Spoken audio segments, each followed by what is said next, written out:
assunto muito importante que está dentro da realidade do consultório, tanto do ginecologista, da psicóloga, da fisioterapeuta, e que está assim dentro da vida das mulheres, que é a dor sexual feminina. Então, atualmente, nós temos muitos trabalhos que mostram que até 30% das mulheres têm esse problema de dor sexual. E a gente precisa trazer esse assunto, né, para dentro do consultório, para a mídia, para a sociedade no geral, porque é um assunto que, na maioria das vezes, passa a ser um pouco escondido. A dor ela fica dentro de cada mulher, fica dentro de cada relacionamento. E hoje a gente sabe que a gente pode entender e resolver essa dor. Então, por isso, o nosso podcast hoje convida todo mundo a se aprofundar nesse assunto, a entender e buscar caminhos de resolução. E para isso, nossa conversa hoje é com duas maravilhosas, queridas amigas e colegas de trabalho. Andresa Oliveira, que é psicóloga, tem formação em sexualidade e também atua nesse segmento. E Ariane Baralci, certo? Não errei. Ariane Baralci, que é fisioterapeuta pélvica, que trabalha em várias linhas de ação, né, também com a parte de pós-parto e tal, mas que hoje está aqui representando a fisioterapia no sentido de resolver a dor, né, a dor sexual, que é uma das especialidades dela, né? Mas me contem, meninas, como que essa questão chega até vocês, como que a dor sexual aparece no meio do trabalho de vocês e por quê e de que maneira vocês acabaram envolvidas com digamos, com esse diagnóstico e com essa situação. Olá a todos, olá Cris, é um prazer, né, estar aqui conversando sobre um assunto tão importante e tão urgente. Dentro do consultório da psicologia, é engraçado que esse é um tema que não é tratado durante a nossa formação. Então, muito pouco se fala, muito pouco se vê, mas é importante entender que a sexualidade é um pilar do ser humano, como um ser humano completo. E dentro desse aspecto, geralmente vai chegar através de uma demanda e de uma indicação de profissionais, como fisioterapeutas e ginecologistas, mas também a partir do momento que há um interesse do profissional em buscar explorar este assunto junto à paciente. Então, basicamente, a gente faz uma avaliação completa e dentro dessa avaliação no consultório, a sexualidade é um dos pontos a ser abordado. Então, é dessa forma que a gente acaba descobrindo algumas demandas que estão para além da questão que inicialmente a paciente traz, como uma questão psicológica que parece superficial. No entendimento e no conhecimento mais profundo dessa paciente, a gente vai entender que pode haver questões da sexualidade, mas geralmente através de indicação de uma forma mais direta, através de indicação de profissionais. Bacana. Eu fico encantada com profissionais como você, doutora Cris, que acaba enxergando, né, esse problema, essa disfunção e conseguindo juntar uma equipe multidisciplinar para resolver isso. E assim como a Andresa, para mim, os pacientes chegam muitas vezes por indicação médica, né? Ou porque eles viram em redes sociais, que hoje começou a abrir um pouco mais em relação a isso. E elas chegam assim, as mulheres com queixas, olha, eu não estou mais conseguindo ter relação, eu sinto como se estivesse penetrando um cacto em mim, eu estou sentindo muita dor, meu casamento começou a dar uma despencada por causa disso. Então, são vários fatores que fazem com que ela busque essa ajuda, pensando, né, nessa dor, nesse desconforto que não está deixando ela ter uma qualidade de vida. Porque, né, sexo é uma energia vital. As pessoas praticam sexo para sentir prazer. E quando a dor fica maior do que o prazer, muitas vezes esse alerta faz com que elas busquem ajuda. Em primeira mão, vão atrás do ginecologista, que quando tem um olhar aí bem clínico, específico, consegue, né, tratar essa paciente e também direcionar para outras áreas. Eu acho muito, muito, assim, prazeroso estar aqui, né, junto com vocês, porque realmente, se a gente colocar a mulher, né, e essa mulher com a dor, né, com a sua dor sexual, a gente sabe o quanto ela precisa mesmo desse acolhimento, dessa atenção, e, além disso, a gente sabe quantos recursos podem ser dispensados para ajudá-la, para resolver. Né? Então, isso nos motiva a estar atentas e unidas, né? Atentas para ouvir essa paciente, perguntar muitas vezes, porque às vezes ela fala que ela está sem vontade, né? Ou que ela não sente prazer, mas a dor, ela fica muitas vezes ali no meio de tudo isso. Então, cabe a nós, eu acho que o ginecologista acaba sendo, na maioria das vezes, a porta de entrada, né? Porque dor, você pensa em médico, né? Assim, no geral. Sim. E aí o médico entender esse olhar. E se a paciente... Porque também na formação, né, ginecológica, nós não temos um aprofundamento. São os ginecologistas que se incomodam ou se preocupam e querem saber mais, que vão atrás das questões da sexualidade. Então, se num primeiro profissional a paciente não tiver, né, esse olhar, né, sobre a sua dor, que ela busque outros, né? Vários ginecologistas vão estar, né, aptos e atenciosos para isso. Então, às vezes não deu certo com um profissional, busque outro, mas resolva a sua dor. Vá atrás disso. E aí, sim, o ginecologista, ele é um instrumento, muitas vezes, de diagnóstico e encaminhamento, porque a gente precisa muito do olhar, né, psicológico. Até muitos trabalhos mostrando, né, que não foque na dor, né, foque no medo, na agonia, na ansiedade, muitas vezes, que a parte sexual está trazendo a essa paciente, e quanto que a fisioterapia pode ajudar, né, com as mãos literalmente na massa, né, para liberar, para fortalecer, para relaxar, para instruir e direcionar esse tratamento. Então, é uma maravilha estarmos aqui para falar disso, e que todas as mulheres que sejam ou tenham vivenciado ou vivenciem dor sexual possam buscar os seus caminhos. A gente está aqui hoje para mostrar alguns exemplos de como entender e como resolver a questão da dor sexual. E fazer com que essas mulheres, elas parem de acreditar que sentir dor é normal. Sim, não isso é o principal, né? Dor não é normal. Eu acredito que muitas vezes cheguem no seu consultório pacientes que vão... querem falar da dor sexual, mas também tem um pouco de medo de falar sobre isso, né? Ou acham assim, eu sinto uma dorzinha só na entrada, mas depois passa. Ou eu sinto uma dor, mas acho que é normal, porque eu tô muito estressada, tô muito irritada. Então, até mesmo as mulheres têm essa dificuldade em relatar a dor. Por exemplo, num grupo de amigas, quando ela fala pra amiga, eu tô sentindo uma dor na relação. A amiga fala, sério? Nossa, eu não sinto nada, pra mim é super bom. Então, isso também acaba diminuindo essa mulher. Então, a importância da gente estar aqui hoje conversando sobre dor sexual é para fazer que a gente também seja mais sincera nas rodas de amigas, né? E falar de coração aberto, né? Pra mim não tá sendo legal, você já passou por isso, já passou por aquilo. E eu acho, assim, que a psicologia é uma área que consegue embarcar nessa dor, consegue embarcar nesse sentimento e também transformar. Uma das coisas que, quando eu pego o paciente com crises de dor, sem dúvida, eu encaminho para a psicóloga. Principalmente porque quando a gente vai falar de dor, nós estamos falando sobre uma construção, muitas vezes, que ela está para além da questão fisiológica. Ela está numa questão, muitas vezes, relacionada a uma construção cultural e social. E essa construção cultural e social é muitas vezes dessa que passa de pais, de mães para filhas, né, numa sociedade onde ainda precisamos desmistificar a questão da virgindade, questão do autoconhecimento corporal, a questão envolvida em fatores como, por exemplo, questões religiosas.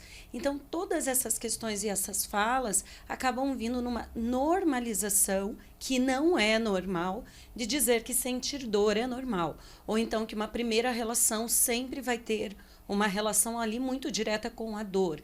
Então, vamos falar sobre o acolhimento desse pensar, dessas crenças que vêm ali construídas na história dessa mulher, para que a gente possa acolhê-la e não é mudar aquilo que é importante para ela, mas é mudar o olhar que ela tem para ela mesma no direcionamento de que eu posso sentir, então, prazer, ao invés de pensar única e especificamente numa questão sexual com relação à penetração. Né? Vamos falar amplamente disso aqui nos casos, né, Cris? E a Ariane trazendo essa questão do olhar ali da fisiologia mais diretamente, mas a gente precisa lembrar que dentro, ali naquele ser, existe um ser completo e que esta cabeça, estes pensamentos, eles vão interferir diretamente nesta questão da sensibilidade, da percepção da mulher na relação sexual. Sim, tudo é um grande conjunto, né? E aí, para a gente trazer isso um pouquinho mais para a realidade, eu pensei em a gente fazer a nossa conversa aqui, como a gente faz muitas vezes, né, no consultório. Eu atendo uma paciente, aí eu tento levantar os dados. Claro que aqui eu trouxe pouquinhos dados para a gente ter mais tempo para conversar, mas a gente tem que avaliar pela história da paciente, pelo exame físico detalhado, direcionado para essa intenção e com os elementos que a gente busca, né, de tudo que envolve a histórica, né, a história dessa paciente, como você falou, Andresa, encontrar os caminhos, né? Então, eu trouxe aqui uma paciente para a gente conversar, né? A gente vai receber aqui, então, a nossa paciente virtual, que é a Ana. Então, a primeira paciente, a paciente A. Paciente Ana. Ótimo. A Ana, isso. E vamos pensar, então, como que é essa paciente, como que ela chegou para nós? Então, ela tem 32 anos e ela vem por uma queixa de dor na relação sexual, mas a história dela é que ela sempre teve algum desconforto. Que a relação nunca foi para ela muito tranquilo, muito sossegado. Só que piorou muito depois que ela teve um filho de parto cesariana aos 28 anos. Aí, no pós-parto, a dor veio piorando e ela veio procurar porque realmente ela agora pode classificar que do incômodo a situação já passou a ser insuportável. Então, ela está com uma queixa, né, no seu relacionamento e na sua vivência. E aí ela pede a nossa ajuda, né? E digamos que a Ana chegou lá no meu consultório com esse problema. Então, o primeiro passo, realmente, ao receber uma paciente jovem com uma queixa de dor sexual, é tentar definir o que ela já traz e o que vem acontecendo no momento.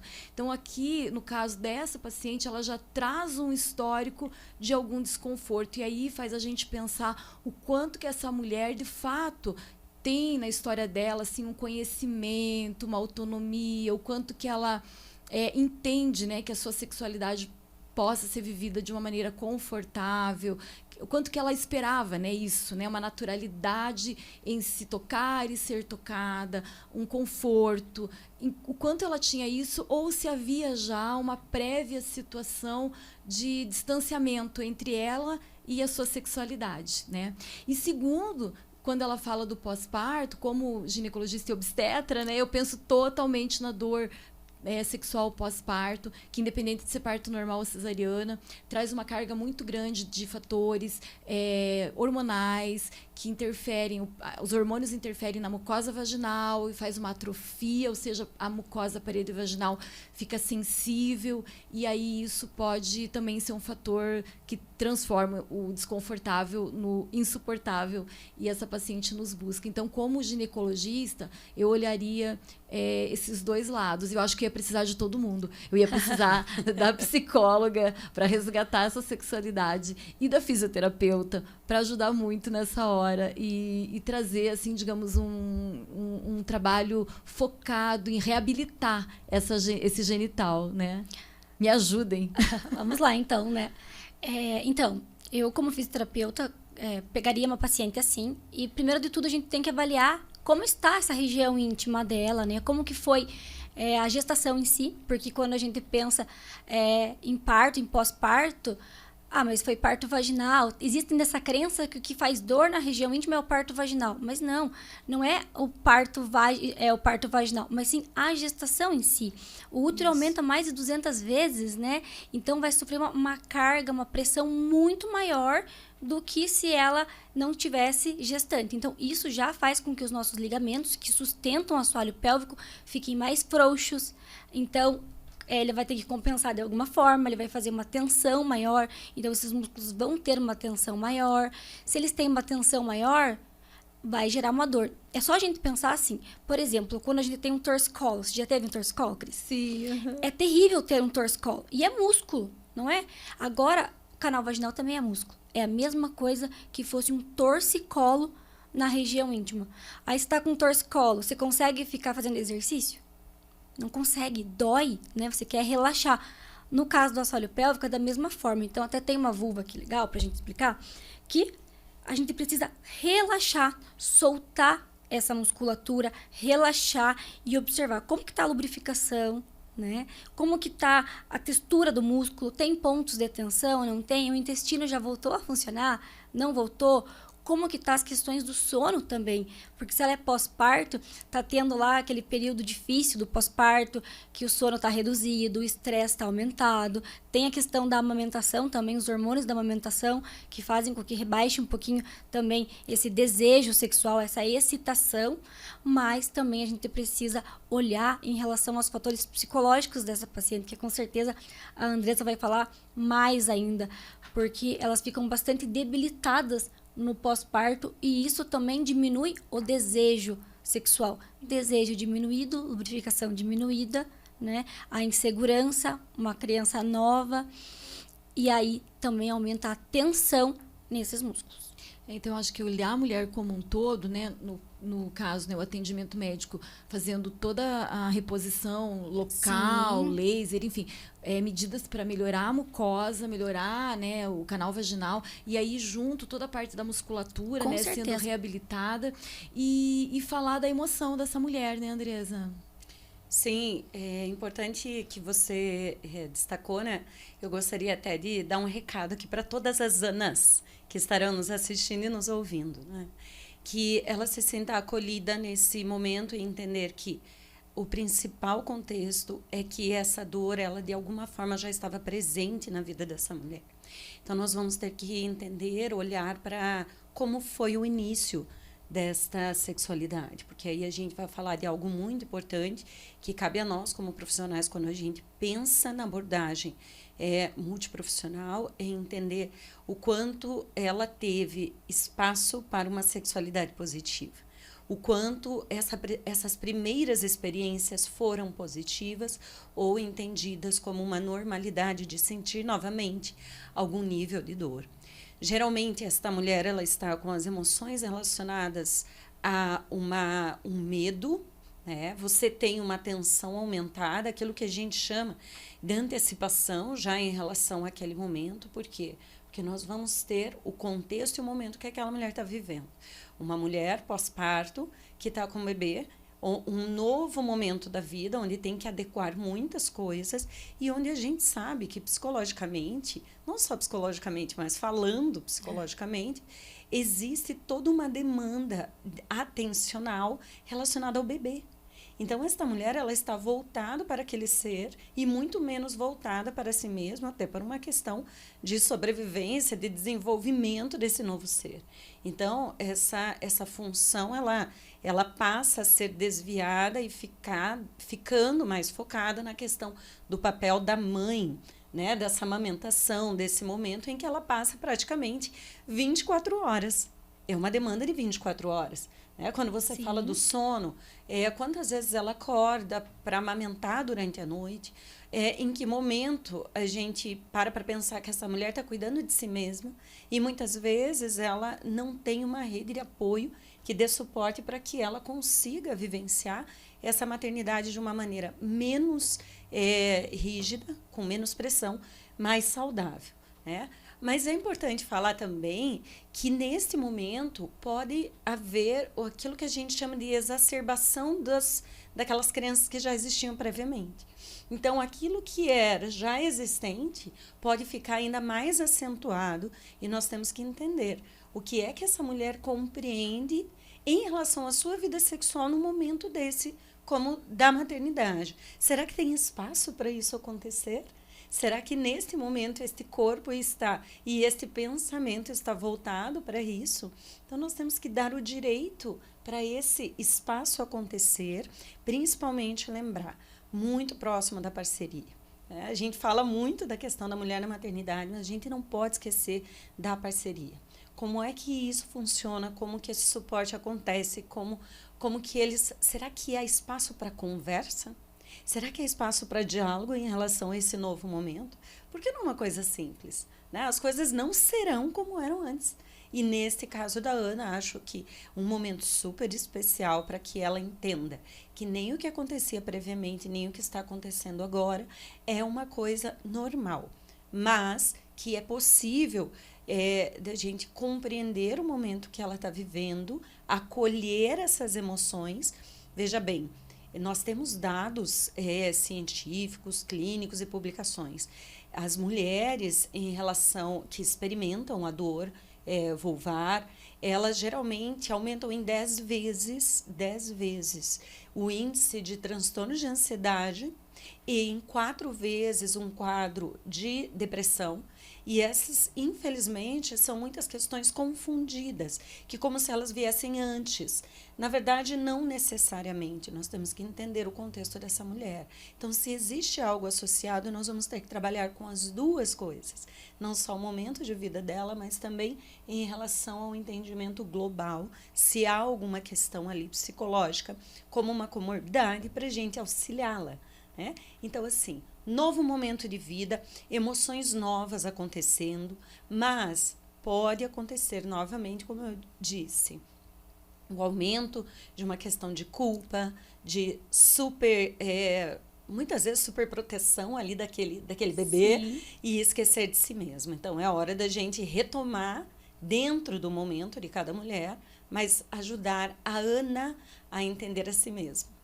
Isso, eu acho que a história da Ana tem tudo para dar certo, né? A Ana é um bom caso, porque a gente consegue sim, né, prever que se ela tiver um olhar específico para a situação, sabendo que é um momento único, que é um momento que talvez não tenha o mesmo ritmo de sexualidade de antigamente, mas que tudo isso é uma fase, ou seja, se a gente conseguir passar para ela essa leveza dos períodos e das fases, para ela não se cobrar, né, para ela simplesmente adaptar para uma intimidade maior, talvez não tanto ainda, né, um relacionamento com a penetração centralizando ali o contexto do relacionamento. Então, se a gente conseguir realinhar o olhar da Ana, corrigir a mucosa da Ana e os músculos vaginais, a Ana vai ficar feliz, né? Com certeza. Então, acho que é isso, né?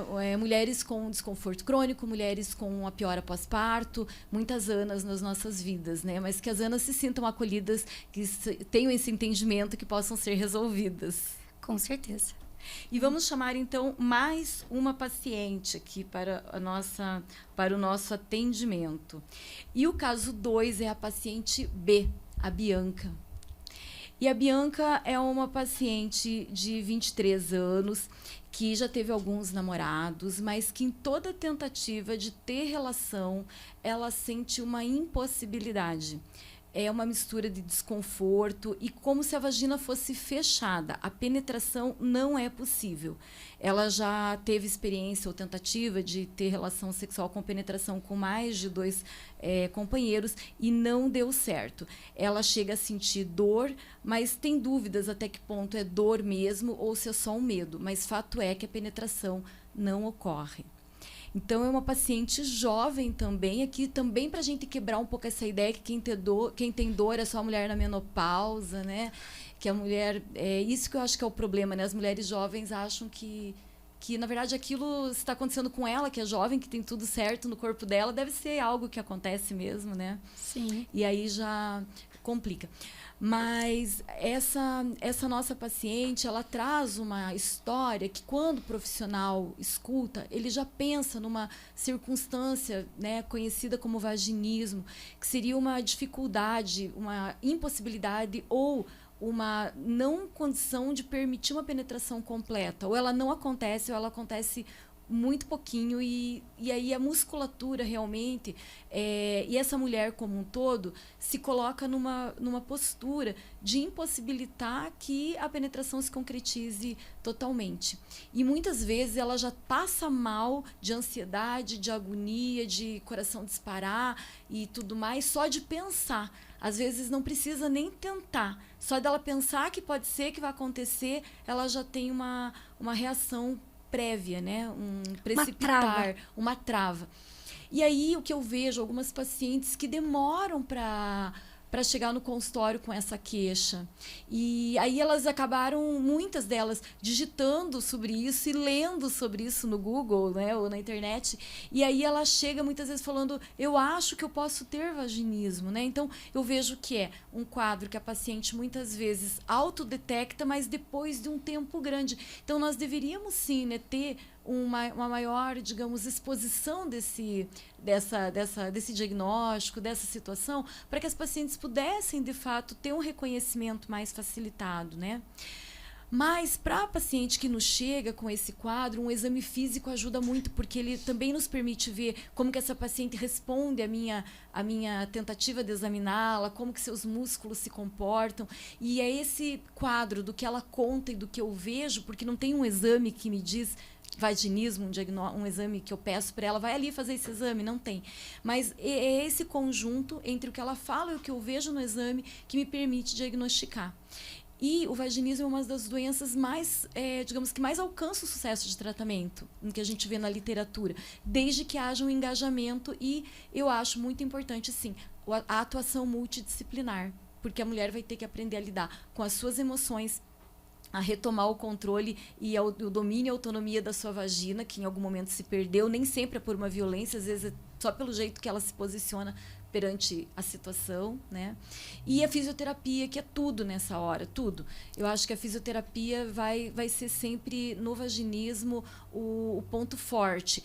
Mas eu já tive pacientes que, até por entender o que está acontecendo com ela e por serem orientadas a fazer uma dessensibilização, que são exercícios que vão fazendo com que ela conquiste melhor o controle sobre o seu corpo, ela resolve.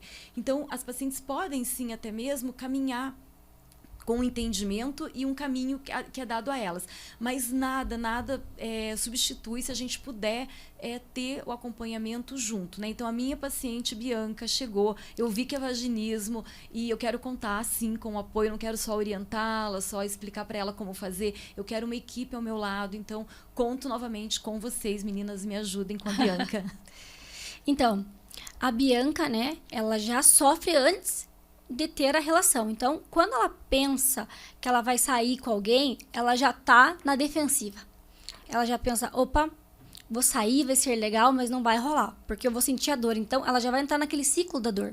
Eu já senti muita dor, eu tô com medo de sentir a dor, a musculatura vai contrair mais, e assim vai.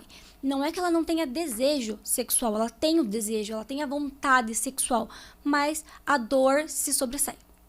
Aí, a gente precisa entender um pouquinho da anatomia, né, dessa região íntima. Nós temos os músculos superficiais, mas temos os músculos profundos, que são ali principalmente o levantador do ânus. Ele é um músculo muito forte, um músculo rígido, e ele trabalha muito.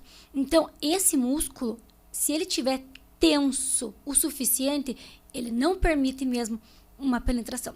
A pessoa pode estar com vontade, mas inconscientemente já está travado e já está totalmente contraído, impossibilitando muitas vezes de fazer um exame físico, de fazer um preventivo. Tem mulheres, né, que muitas vezes deixam de fazer o exame preventivo porque sentem a dor. E aí, como que a gente tem que entender isso? Primeiro, o que essa paciente entende como sexo? O que ela vivenciou, né? Ela aprendeu que sexo é feio, que é errado, que é pecado, que engravida. Então, a vida inteira ela ouviu isso. Como que vai ser a primeira experiência? Morrendo de medo. Vai ter a sexualidade para ela é algo que está distante, que não é bom. Então, isso também pode gerar essa tensão desses músculos. E nesse caso, eu vejo que a equipe multidisciplinar é importantíssimo, porque precisamos entender os sentimentos dela, o que ela pensa sobre isso, se ela também não tem nenhuma doença, né, vaginal, ela precisa passar por um ginecologista para ver se não tem nenhum outro fator para ser tratado, mas na fisioterapia nós precisamos entender como está essa musculatura, achar os pontos de tensão. Muitas vezes, como a doutora Cris comentou, nós não conseguimos penetrar o dedo para avaliar. Então, começar a avaliar toda essa musculatura na parte externa e conversando com essa paciente, fazendo com que ela vá entendendo o que está acontecendo, utilizar um espelho e mostrar, ó, aqui é sua região íntima, aqui está teus pontos de tensão, tá sentindo? Ó, agora vamos avaliar a parte interna, os lábios, porque a gente fala tanto em autoconhecimento, mas como é que eu vou fazer que uma pessoa tenha autoconhecimento se eu não explicar e fazendo com que ela está carregando, sendo que ela está carregando ali um monte de crenças que limitam ela à sexualidade. Até chegar no ponto, então, que a gente consegue penetrar, achar esses pontos de tensão e ir relaxando essa musculatura, soltando toda essa musculatura e, aos poucos, evoluindo para fazer com que essa mulher consiga ter a penetração. Não precisa de cara a gente pensar na penetração com o pênis, com o parceiro, mas que ela também consiga pôr um creme vaginal, que ela consiga sentir com o dedo, utilizar um absorvente interno, por exemplo. E as minhas pacientes, nesse caso, Cris, eu gosto muito de dar para elas um vibrador. Assusta um pouco, né? A palavra vibrador, porque antes a gente utilizava vibrador só como um hobby. Como um hobby não, como meio recreativo, né? E hoje em dia não, a gente utiliza como meio de tratamento mesmo. Então, utilizar o vibrador nas partes externas para ir liberando essa musculatura, relaxando, para ela sentir a sensibilidade, para ela achar aonde é bom, aonde alivia a dor, e ela vai relaxando essa musculatura e posteriormente permitindo que ela tenha uma penetração. Também é válido passar para essa paciente posturas sexuais que ela possa ter o controle e que sinta menos dor e menos desconforto.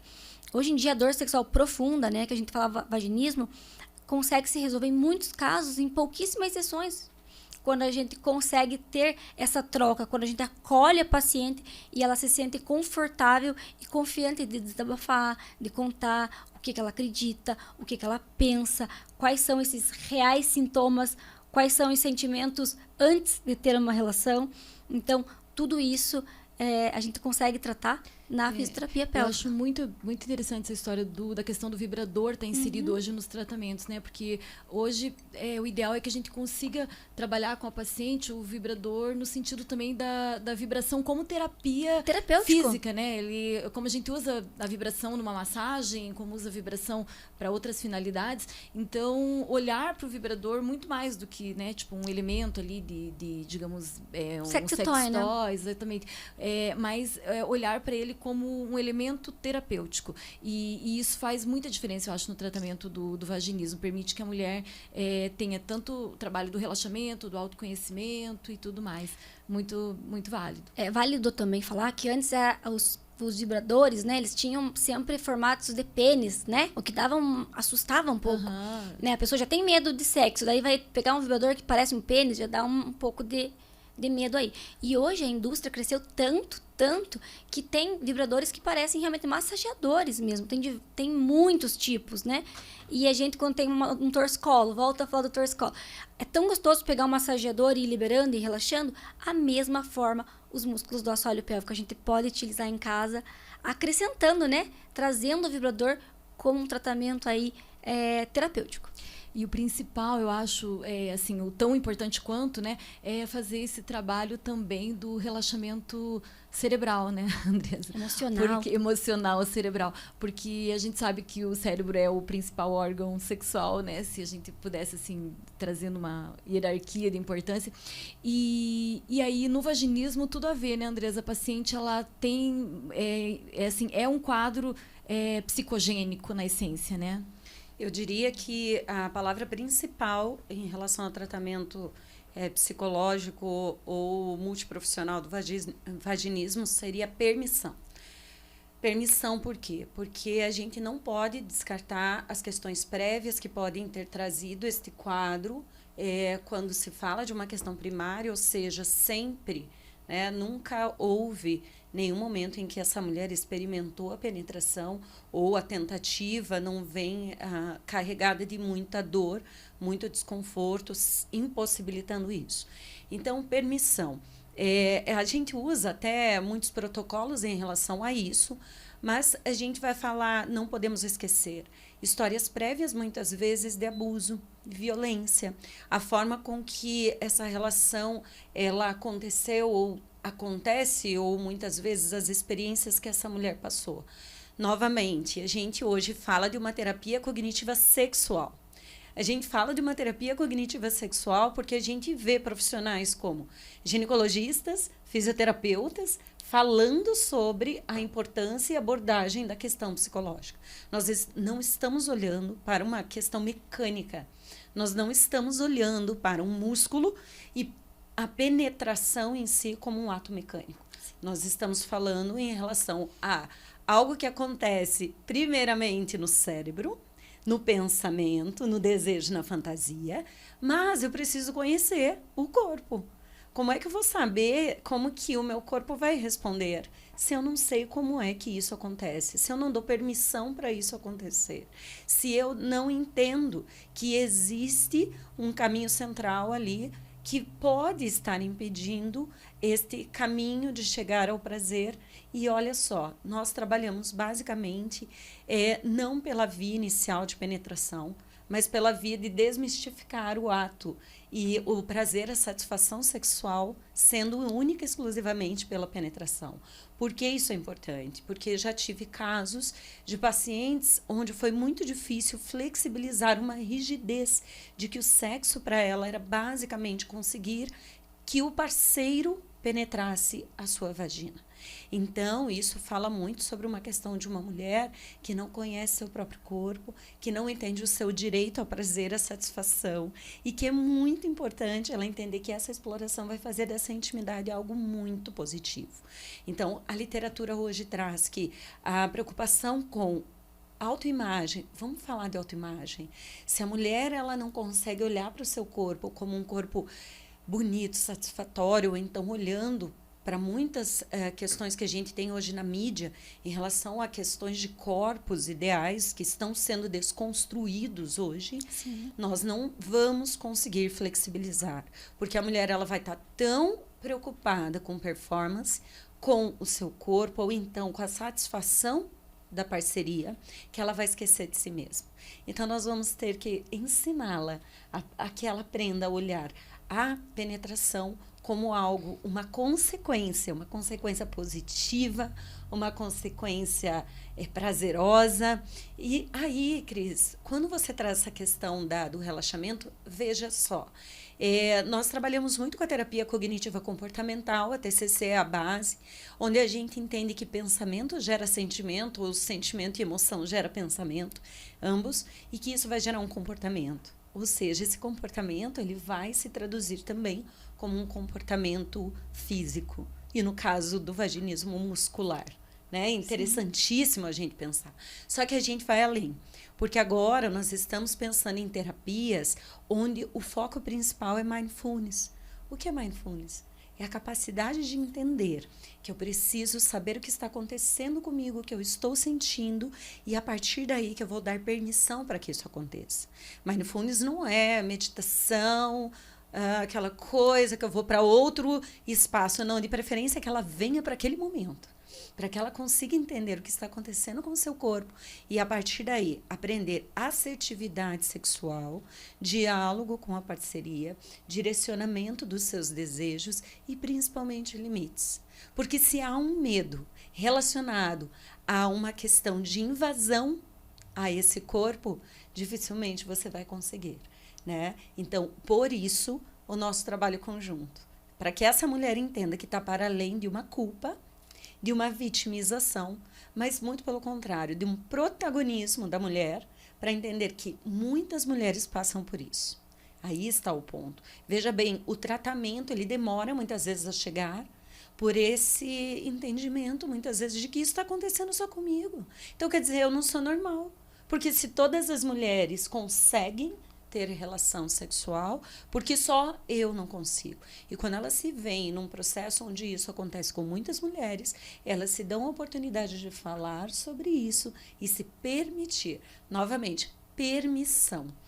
Fantástico o que você falou, viu? Maravilhoso, maravilhoso. Gostaria que todas as minhas pacientes ouvissem essa fala, porque foi incrível. E é isso mesmo, essa questão de permitir, né? De permitir, de permissão do que aquilo está acontecendo. A falta de educação sexual na infância, né, na adolescência, também gera isso. Porque às vezes a pessoa não tem informação nenhuma sobre aquilo, não se fala em casa, os pais não conversam, Sim. não tem... É um silêncio, né? É um silêncio Sim. sexual. terrível, né? E eles vão buscar onde? Na internet. E quando a gente procura na internet sobre primeira relação, que tá escrito lá, que dói, que sangra, que rompe o ímen. De cara. Segunda coisa vai pra pornografia. Como é na pornografia, né? Não tem preliminares, muitas vezes. Aquela vulva é cor de rosinha, linda, perfeita, sem nenhum pelo e que aguenta horas e horas e horas ali. E é só o quê? Penetração, penetração, penetração. E aí ela se sente, né, diminuída em relação a isso. Ela pensa, opa, eu não tenho essa performance, eu não consigo ficar nessa posição, eu não consigo fazer isso. E isso também gera um bloqueio muito grande. Sim, eu acho que as referências, né, que nós temos, essa do referência zero, né, ou referência pornografia, são extremamente prejudiciais, porque dá uma distorção total, né, entre a ignorância de um lado e uma versão, né, totalmente Modificada, né? modificada, totalmente performática, totalmente irreal do que se fala. Então, abrir espaços, né, para que a gente possa ter as nossas adolescentes e que o ideal fosse, né, meninas e meninos, adolescentes, mulheres, homens, tendo acesso a detalhes maiores, não sobre o sexo em si, mas anatomia, fisiologia, entendimento, essa questão da assertividade, né? Eu acho que isso plantaria uma semente muito válida, né, em termos de tudo para os relacionamentos, né? Não só do relacionamento sexual, mas para o relacionamento global, no sentido geral, porque a assertividade envolve tudo, né? Então vejo que a gente começou a atender a Bianca, né, que não conseguia ter relação, e a gente já está transformando o mundo, né? Mas realmente para que a gente tenha menos casos de vaginismo, o ideal seria, em primeiro lugar, que a gente tivesse uma relação com nós mesmas, né, e com os conhecimentos sobre a sexualidade muito antecipados. Trazendo dados, né, Cris e Ariane, sobre essa questão da sexualidade positiva em relação ao desenvolvimento e as diferentes fases de desenvolvimento da pessoa, do ser humano, a gente vai colocar que muitos pais, cuidadores e educadores, por não saber como lidar com a sua própria sexualidade, a gente fica muito numa seara da questão fisiológica, e a gente esquece que dados mostram hoje que grande parte em relação à prevenção está no fato de podermos conversar sobre o assunto. Isso é preventivo. Isso é preventivo de gravidez precoce, gravidez na adolescência, isso é preventivo de infecções sexualmente transmissíveis, isso é preventivo, inclusive, para muitas daquelas preocupações de que se falar sobre sexo vai fazer com que antecipe experiências, muito pelo contrário, quanto mais conhecimento se tem previamente, mais adiado é esse momento por entendimento do que é realmente e por uma importante. Expectativa, né, Exato. positiva, e não uma expectativa de novidade ou experimentação. Porque não haverá pressão. Se você não tem essa preocupação com uma pressão daquilo que você está vivendo ao teu redor em relação aos teus colegas, mas todo mundo já fez, todo mundo experimentou, todo mundo está fazendo. Mas espera aí, eu tenho que entender quem eu sou, porque eu não sou todo mundo. E esse todo mundo talvez não seja o mais adequado e saudável para mim. Isso mesmo. E tem dados também que mostram que 1 em 4 mulheres tem dor por falta de conhecimento. Então, educar, né, a educação sexual, eu acho importantíssimo. importantíssimo para que elas cheguem nesse momento sabendo buscar, por exemplo, um ginecologista, Sim. sabendo buscar um psicólogo, sabendo buscar um fisioterapeuta, porque às vezes ela não sabe nem aonde buscar ajuda. E né? vejam, né, que recentemente a gente teve um caso na mídia que foi bem... chegou até a ser meio chocante, né, da Anitta. Né, que ela referiu ter passado por várias situações de, enfim, busca de atendimento, mas que foi sempre, né, talvez investigado, né, e não chegou à conclusão real, mas um quadro de endometriose, né, profunda, que é uma doença também responsável por dor sexual, né, por isso eu falei no início que o ginecologista é o filtro inicial, né, que tem que detectar problemas e patologias, mas o quanto que uma pessoa que tem acesso à informação e a meios, né, de buscar ajuda, ela foi convivendo, né, ou seja, de alguma forma ela aceitou que ter dor, né, desde que um ou outro exame não apontasse um problema, porque, por exemplo, a endometriose às vezes não aparece no ultrassom, a endometriose às vezes não aparece em todos os exames. Então, a questão é, dor não é normal, e se você não tem um diagnóstico inicial é porque não foi possível o diagnóstico, mas a busca deve continuar, né? Porque às vezes o profissional vai até um ponto, não encontrou um problema. Vamos em frente, vamos buscar com mais recursos, vamos fazer novas investigações, mas a dor não é normal, né?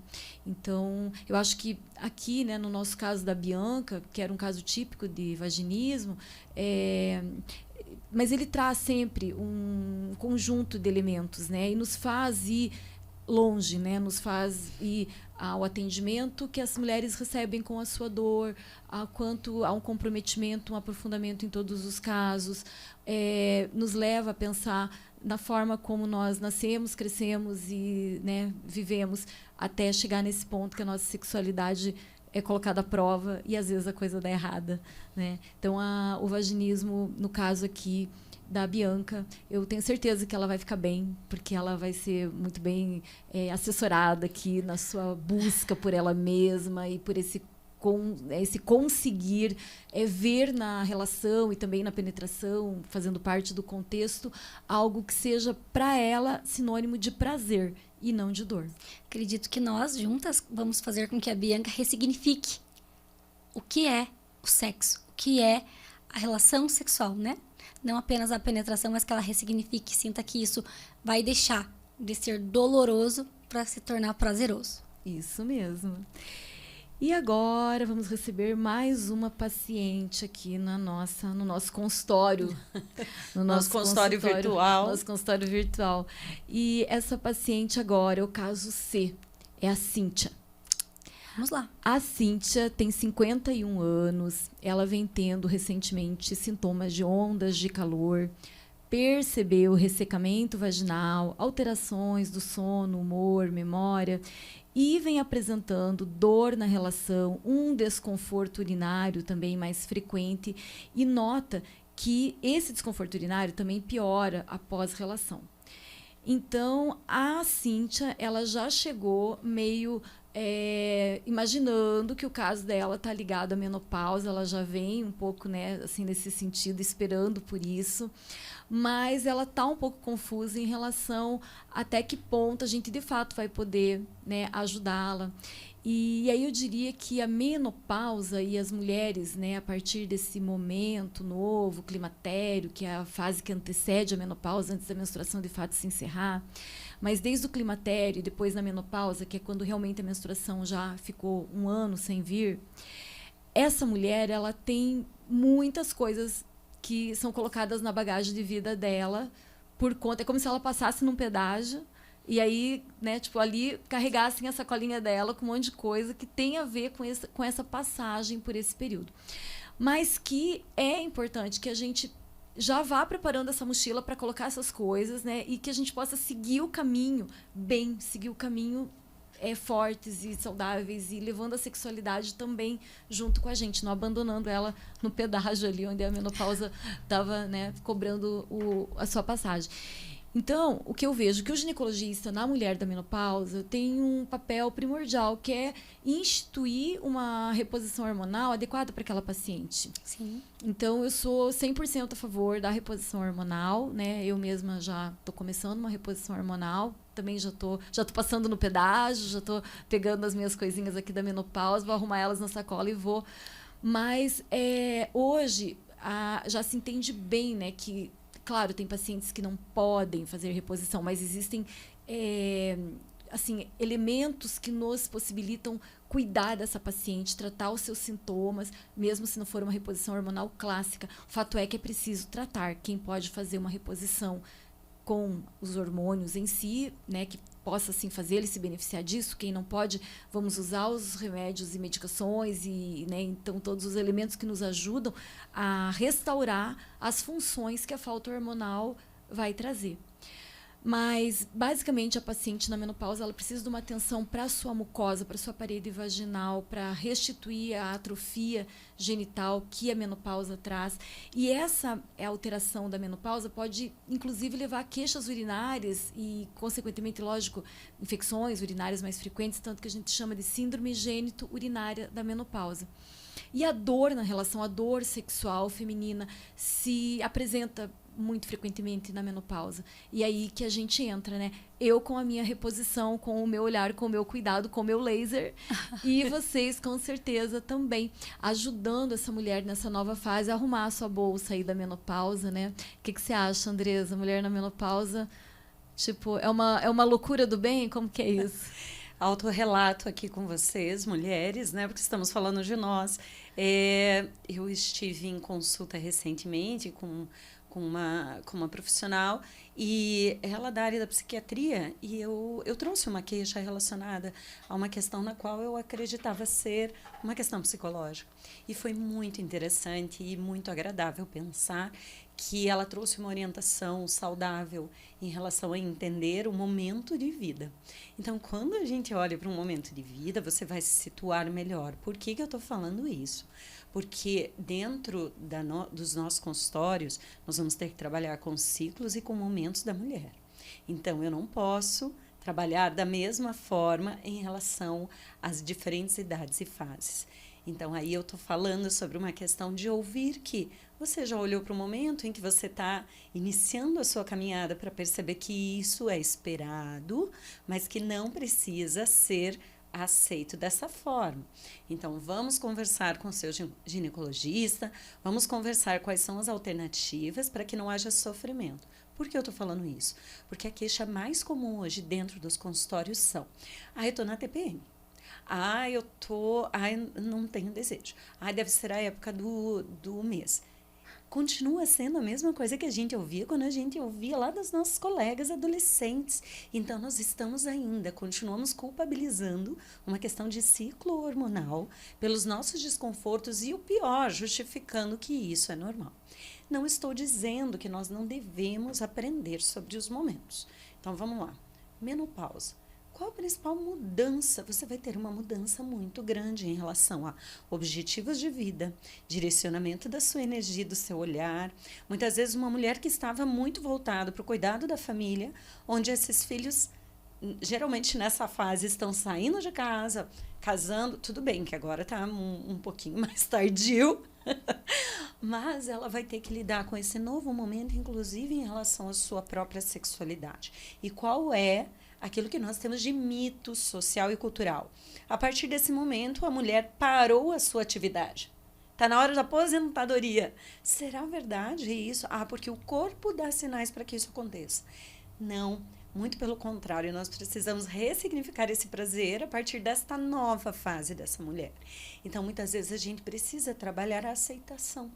E sabe que essa aceitação da fase é entender que está tudo bem, as mudanças que vão ocorrer porque elas virão, mas como eu posso lidar com isso de uma maneira mais saudável. E aí, a partir dessa aceitação, é possível, então, orientar e entrar com algumas tratativas. Novamente, a queixa sexual, ela é muito comum de acentuar nessa fase, né? Essa queixa, ela aumenta bastante. E aí é o momento que a gente dá à mulher essa possibilidade de olhar para o seu novo momento de vida. Muitas vezes aceitar as mudanças que ocorrem, né? Que o colágeno já se foi, não é tão abundante, então como é que essa mulher vai se olhar de uma maneira muito positiva para essas mudanças corporais, para essas mudanças do que ela vê no espelho. e pensar, né? A gente fala muito da questão de uma mudança em relação à estimulação, porque aí a gente vai ter realmente que lidar, por vezes, com ressecamento, e isso vai dificultar muito a questão da lubrificação, e a gente trabalhar com essa questão novamente de formas de buscar prazer e fantasias e mudança no formato, porque não vai ser na mesma velocidade, no mesmo tempo, né, que as coisas aconteciam, mas que a intimidade ela pode continuar, que ela pode sim buscar. Hoje nós temos, inclusive, muitas mulheres se descobrindo na sua sexualidade nesta fase da vida, o que é muito, muito legal de se ver. Eu vejo isso realmente, até não consegui deixar de falar aqui, que eu acho que a menopausa, ela acaba chegando como um divisor de águas, que ou você vai por uma estrada em que tudo fica ruim, né? Tipo, a sexualidade despenca, a dor, o desconforto na relação, a vagina ressecada, e a mudança hormonal e o envelhecimento. Ou a gente parte para um lado de tomar esse novo momento e partir com ele para um caminho muito positivo, que é você juntar os recursos que nós temos hoje, por exemplo, falando especificamente da dor sexual feminina, de tratar essa mucosa, de, né, ter uma vida sexual prazerosa, assim, independente da menopausa, e aí uma liberdade, uma aceitação, a questão de se permitir, né, que você falou, muito maior, porque agora os filhos não estão mais em casa, dá para se permitir mais, e tudo mais. Então, às vezes é um retomado, uma liberdade que a idade possa trazer, né, uma liberdade maior, mas não se abandonar nisso, né, e de fato buscar os recursos para viver essa fase e do ponto de vista sexual de uma maneira positiva, prazerosa e existente, né? Porque às vezes eu vejo muito também que aí se parte para um raciocínio meio que se a sexualidade for deixando de existir, é o esperado, e não é, né? A gente quer, na verdade, até, como você falou, dar um peso, dar um up, né? É exatamente isso, né? Quando a gente olha para os nossos ancestrais, a estimativa de vida era de 35 anos. Então, as mulheres começavam a engravidar com 12 anos, né? E depois, aos 35... Por isso que a menopausa não era discutida, Não né? era discutida. Então, nem chegava, né? Na menopausa. Quando a gente vai olhar fotos antigas, a gente vê uma pessoa lá e fala, nossa, essa era a vozinha tal. Mas ela tinha 50 anos e era tão... né? Hoje em dia, graças a Deus, as tecnologias vieram para que a gente tenha uma vida mais longa. Então, a gente consegue aí trabalhar esse envelhecimento natural. A gente não pode deixar de destacar novamente todo o caminho da sexualidade. Por que nós somos defensoras de um caminho da sexualidade cada vez mais prévia em relação ao autoconhecimento? Porque, veja bem, uma mulher na menopausa, com todo o conhecimento que ela tem do seu corpo, da sua intimidade, do seu prazer, agora podendo fazer isso com mais liberdade e autonomia. Sim. Então, quando a gente pensa também nas questões anatômicas, né? Ela vai ter várias mudanças, a atrofia é uma delas. Então, eu gosto muito que os pacientes façam um acompanhamento com gineco para fazer ajustes hormonais. As tecnologias como o laser também têm uma melhora significativa. Mas quando a gente olha por que está acontecendo, o estrogênio está rebaixando nessa época, tô certa? Sim. Quando os hormônios, né? Quando o estrogênio baixa, os ligamentos começam a ficar frouxos. Ligamentos frouxos, assoalho pélvico fraco. E ele começa aí a dar uma descida. E é aí que começa um problema que acontece muito, a incontinência urinária. Ai, mas eu fiquei com a bexiga caída, será que foi das gestações? Talvez, mas os ligamentos também já ficaram enfraquecidos. Então, um ajuste hormonal dali, um reforço da musculatura com a fisioterapia pélvica já devolve para a mulher uma vida mais tranquila aí, sem esses desconfortos, sem esses medos de perder xixi. Porque ela tem autonomia, né? Nessa época ela tá com uma condição financeira melhor, os filhos já saíram de casa, ela quer curtir lá o maridão, quer dançar um samba, quer ir no bailão, né? e não consegue, porque tem que estar sempre de absorvente, porque está perdendo xixi, se sente incomodada por causa daquele cheiro, daquele desconforto. Então, fazer um reforço dessa musculatura vai fazer com que ela pare de perder xixi. E lembrando, você perder qualquer quantia de urina, já é considerado uma incontinência urinária. E voltando para a parte de atrofia, nós temos que pensar que é músculo. O músculo que não tem uma irrigação sanguínea suficiente também não vai ter uma lubrificação suficiente. Então, quando a gente faz reforço dessa musculatura ou quando a gente melhora essa musculatura com tecnologia, melhora a mucosa com tecnologias, a gente faz com que o reforço, o músculo vai trazer sangue e esse sangue aí consiga passar pelas paredes vaginais, trazendo uma melhora na lubrificação. Então, essa paciente, a Cíntia aí na menopausa, com certeza ela vai ter uma melhora muito significativa quando ela entender o que está acontecendo, quando ela aceitar o que está acontecendo com ela, saber como buscar ajuda e conseguir aí fazer um tratamento. Eu acho indispensável essas 3 especialidades quando a mulher entra na menopausa. Até mesmo ali no climatério, se ela conseguir identificar que está começando alguns sintomas e buscar ajuda, né? Prevenir isso que vai acontecer para fazer com que ela tenha aí um gerenciamento melhor da menopausa, um gerenciamento melhor aí desse envelhecimento. Por isso que a gente fala, né, que a consulta ginecológica, o acompanhamento deve ser, de fato, né, uma continuidade, deve ser anual, de preferência. Por quê? Porque é uma construção, né, junto com as prevenções que o atendimento ginecológico traz. A gente tem esse olhar, né, sobre o momento de vida, sobre as vivências da sexualidade. Então, acho que desde a adolescente que busca informações contraceptivas, orientações sobre o início da vida sexual, que já vem tirando as suas dúvidas e trazendo dificuldades e situações que ela apresente durante o início da sua vida sexual, e aí por diante, né, durante a vida reprodutiva, o pós-parto, a menopausa. Então é isso, né? Caminhar ao lado dessa mulher, olhando para ela no conjunto, no global e enxergando quando existe, dando espaço para que a dor sexual seja ela, né, mais preponderante do ponto de vista emocional, muscular, mucosa, ginecológico, uma doença propriamente dita, mas, ou seja, olhando para tudo isso, fugindo da dor sexual e buscando o prazer sexual, né, entendido como um direito e, assim, por que não dizer assim, um dever até, né, que nós pudéssemos entender isso como algo que nós devemos buscar, temos direito a conquistar e viver.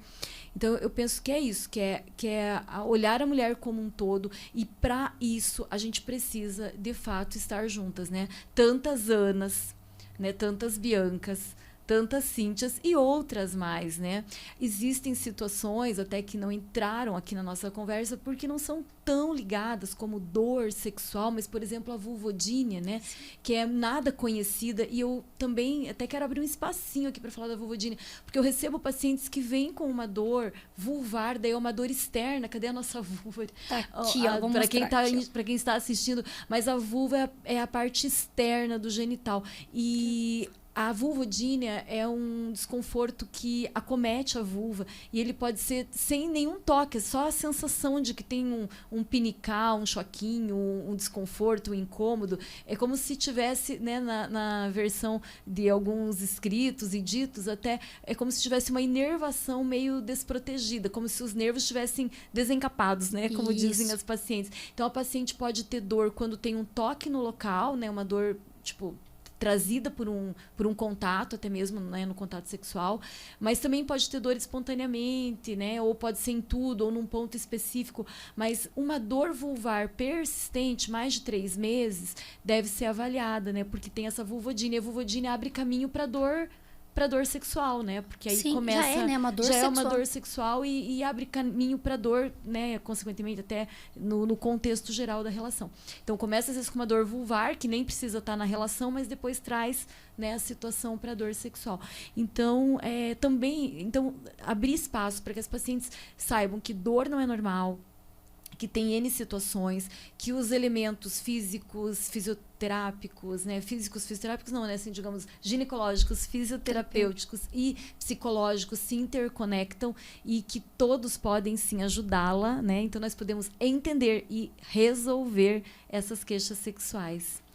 Para encerrar o nosso podcast, né, eu quero pedir para todo mundo que esteja ouvindo essa nossa conversa que encaminhe, né, o link, o contato, porque eu acho que realmente faltam espaços para se falar sobre isso.